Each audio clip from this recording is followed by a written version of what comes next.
Three, two, one.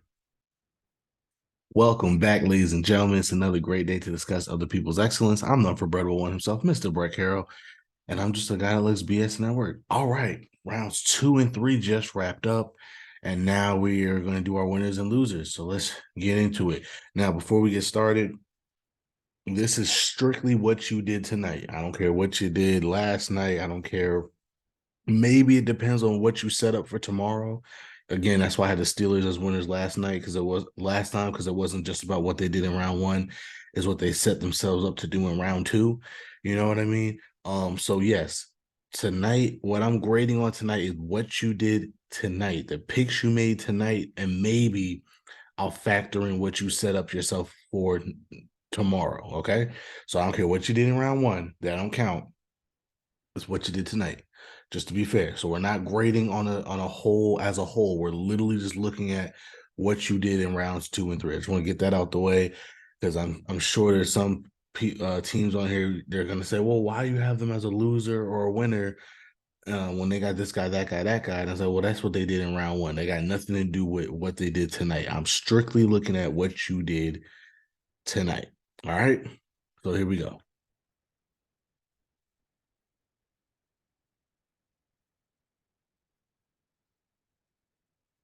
All right, let's start with our winners. You know we got to start there. First winner is the New York Giants. They're killing it, man. They're killing it. Um, yes, they had a good pick in round one, but I think they had an even better day today. Getting John Michael Smith and Jalen Hyatt, two guys that you probably would have taken. I wouldn't have been surprised they took in the first round. You got them in rounds 2 and 3, respectively. You're a winner. You know what I mean? You got 3 first rounders on your team. Some people don't think Jalen Hyatt is a first round guy. That's fair, but he's a guy that I don't think most people would have been surprised if he went in the first round. You got 3 first rounders. Same with John Michael Smith. He might not be a first rounder per se, but he's a guy that most people wouldn't have been surprised if he was taken late first round.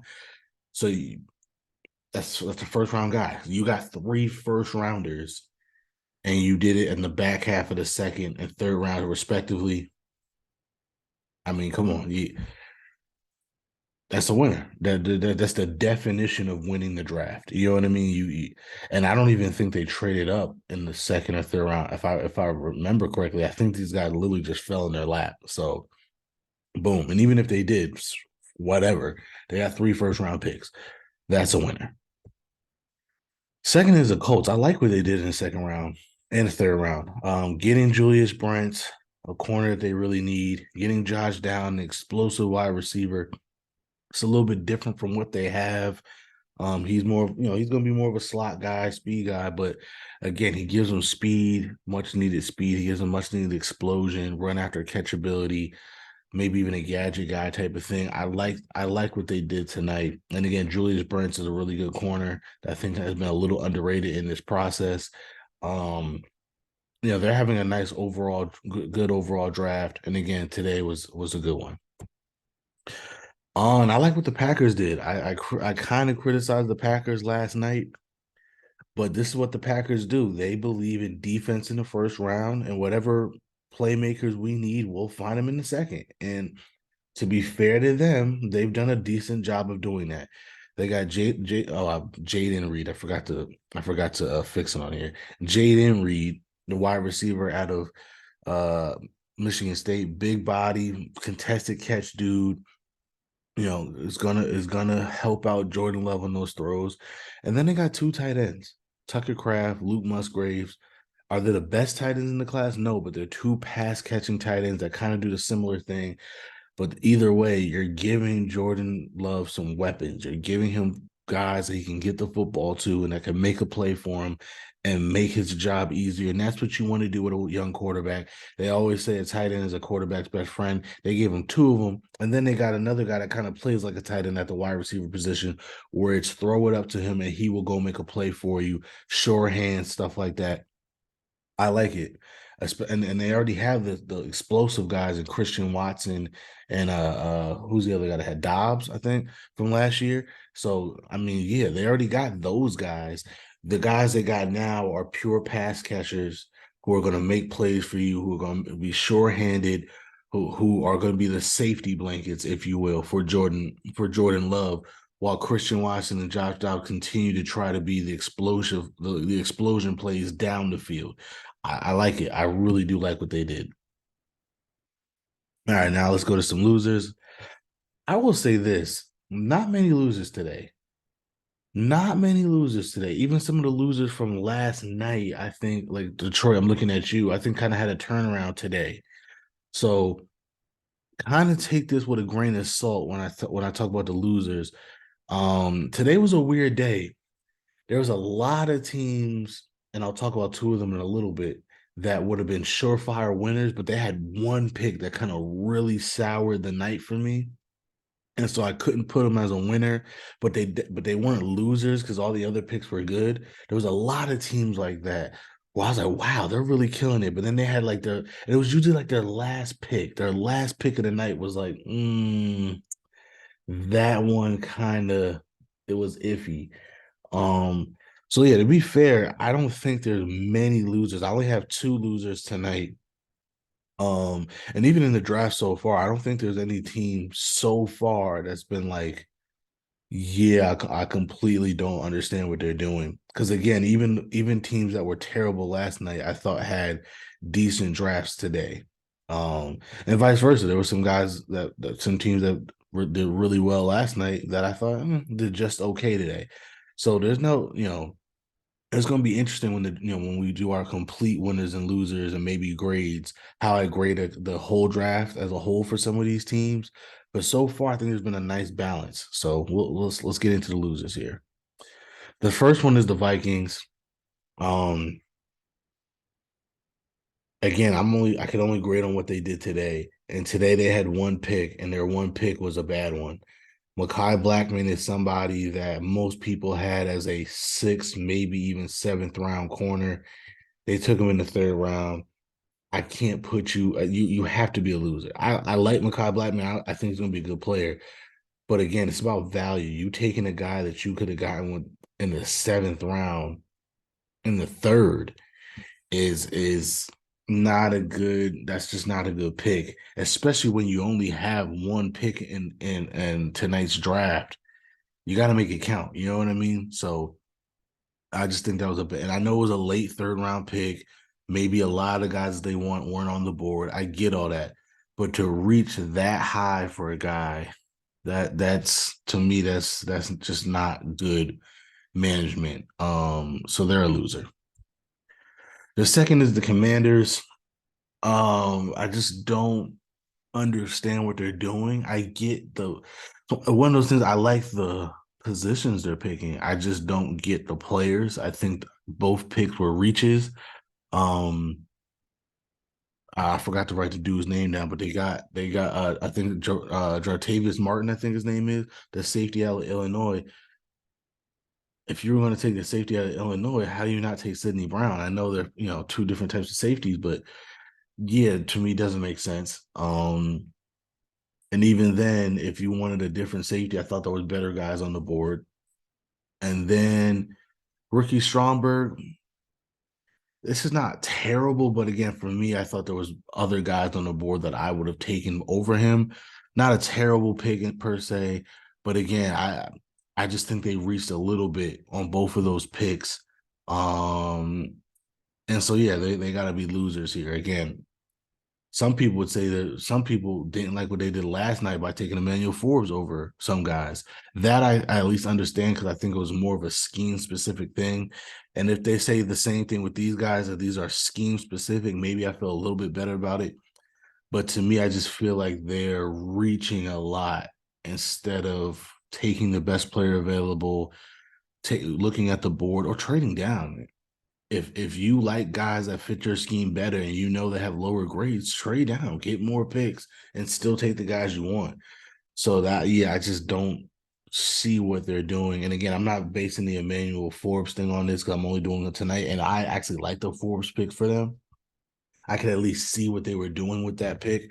These two, I'm just like, okay. You know what I mean? Like, all right. Okay, so now I gotta look at this. It's a wild card pick. It's something that really had me scratching my head.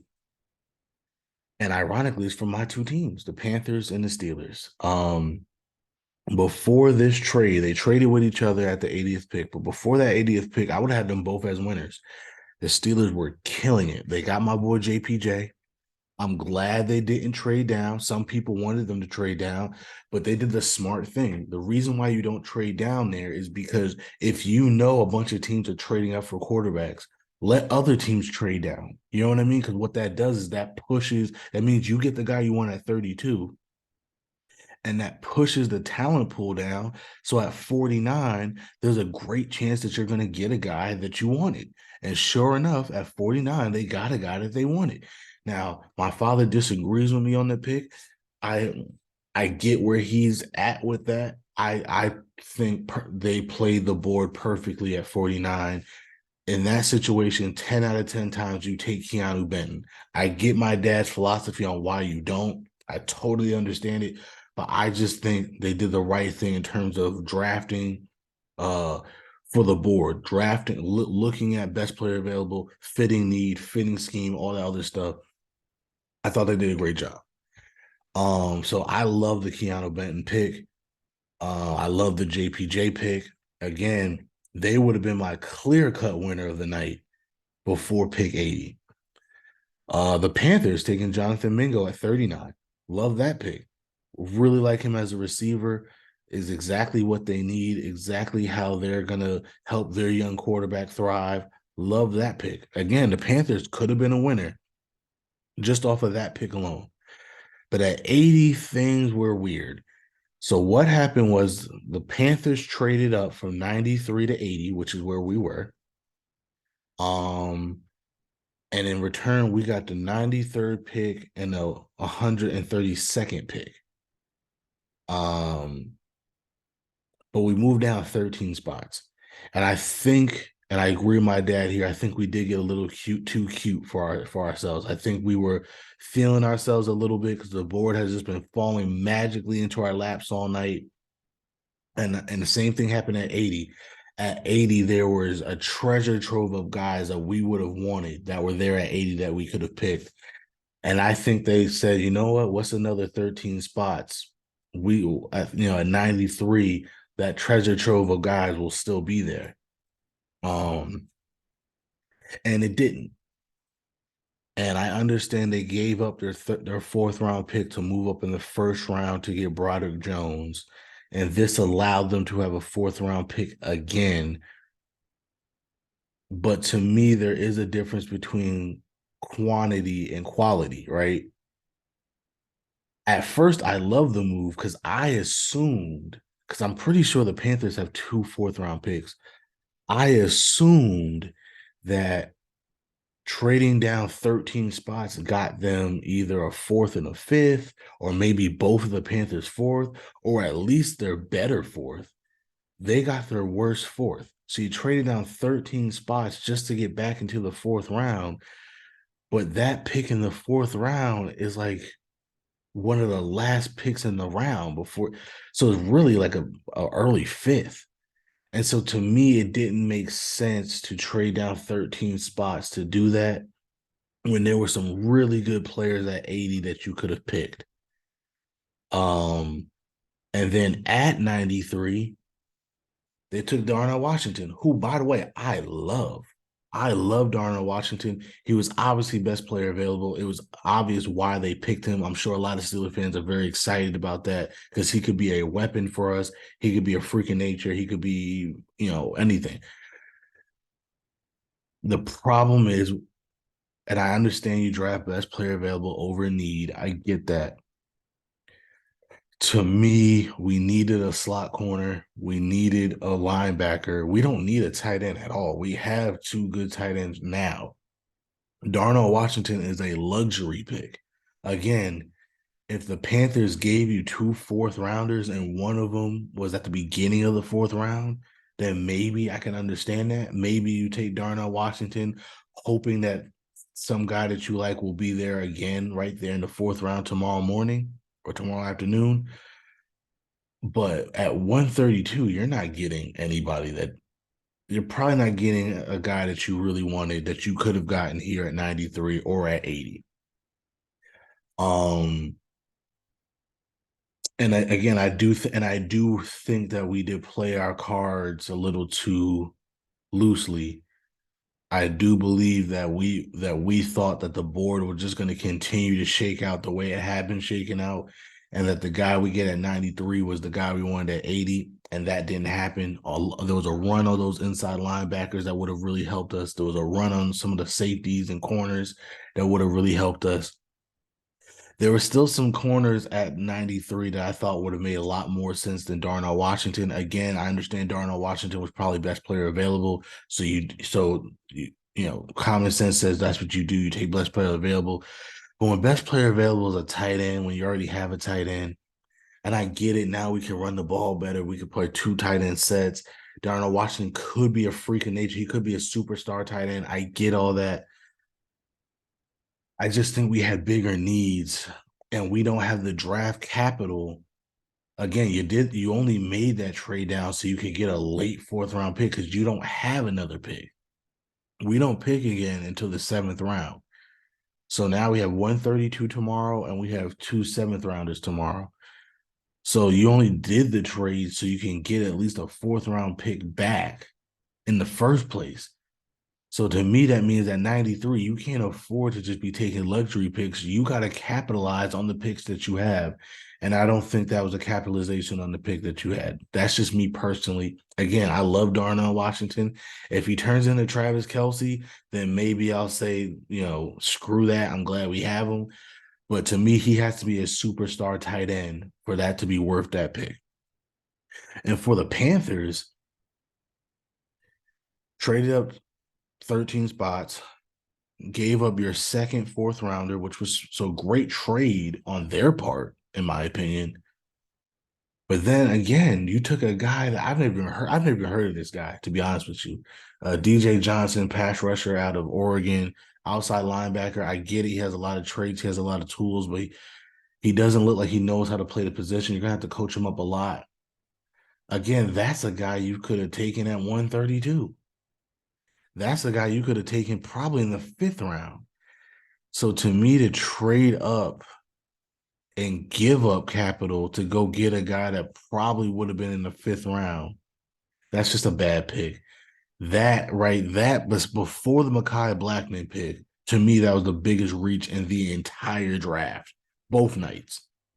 Before the Mekhi Blackman pick, DJ Johnson was the biggest reach in the entire draft, and he still might be considered the biggest reach in the entire draft because I at least heard of Mekhi Blackman. I've never heard of this guy. I've never heard any buzz about him being a top four round pick guy. So again, I'm assuming at best he's a fifth rounder because I've never heard of this guy. I've never seen anybody talk about him. Um, he wasn't on my radar at all. He wasn't on a lot of guys' radar at all. I get it. He has a lot of upside, but again, even the experts are saying that that was a reach among reach among reach. Again, probably the biggest reach in the entire draft, especially considering you traded up to get this guy. This is a guy that was probably I know for a fact would have been there at 93, probably would have been there at 132. So you could have kept your draft picks and just drafted this guy if you really liked him that bad. So I just think it's a horrible trade for both teams. The Panthers giving up draft capital to take a guy that they could have gotten later, and the Steelers trading back, losing out on guys like Trenton Simpson and Devon Haley and who else was picked over Sean. I mean, all the middle linebackers that were right there all got wiped out right before we got picked. And then, like I said, you still had a chance to take a slot corner if you wanted, a safety if you wanted, and you didn't do that either. You took Darnell Washington because again, I get it, he was best player available, but I don't think we were in a position to take best player available. I think we were supposed to take the best guy that fit our needs at the time. So that's just me. And had they done that, Had the Steelers done that, had they taken like Clark Phillips or THT or some other slot corner or whatever, or even Jordan Battle was still on the board. Had they done that, they would have been a winner. You know what I mean? They would have been a winner. I would have said, hey, you missed out on the linebackers, but you still got your slot guy that you really needed. And you picked up a fourth round pick in the process. You know what I mean? So for the Steelers, it was kind of like a double whammy. You traded back and missed out on a lot of players.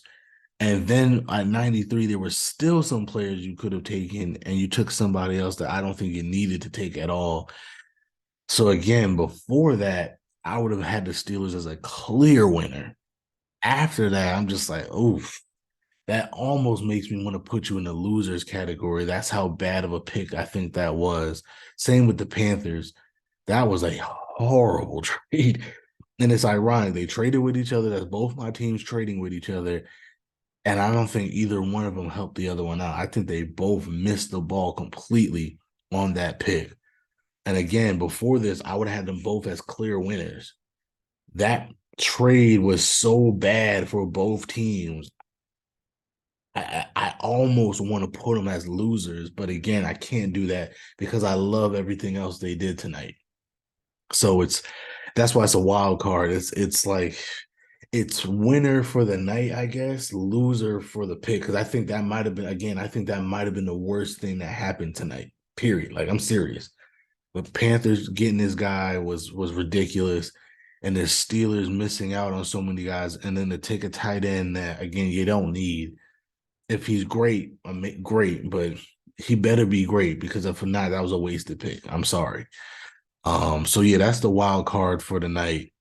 Um, but that's the draft, man. You can have a great night, and one bad pick could change everything. I that was a huge momentum swinger for me for both teams, and I hope it doesn't cost them the rest of this draft because they were killing it before. But ooh, that was ugly. That was ugly. But anyway, you can find me at Never Forget Me. That's NEVA underscore the number 4 BRETT underscore ME on Instagram and Twitter. We are the underscore dope blog on Instagram, the dope blog all one word on Twitter. Our website is the dope.blog. And because you're watching this on YouTube, please like, share, and subscribe. And join us next time as we continue to discuss other people's excellence. Deuces.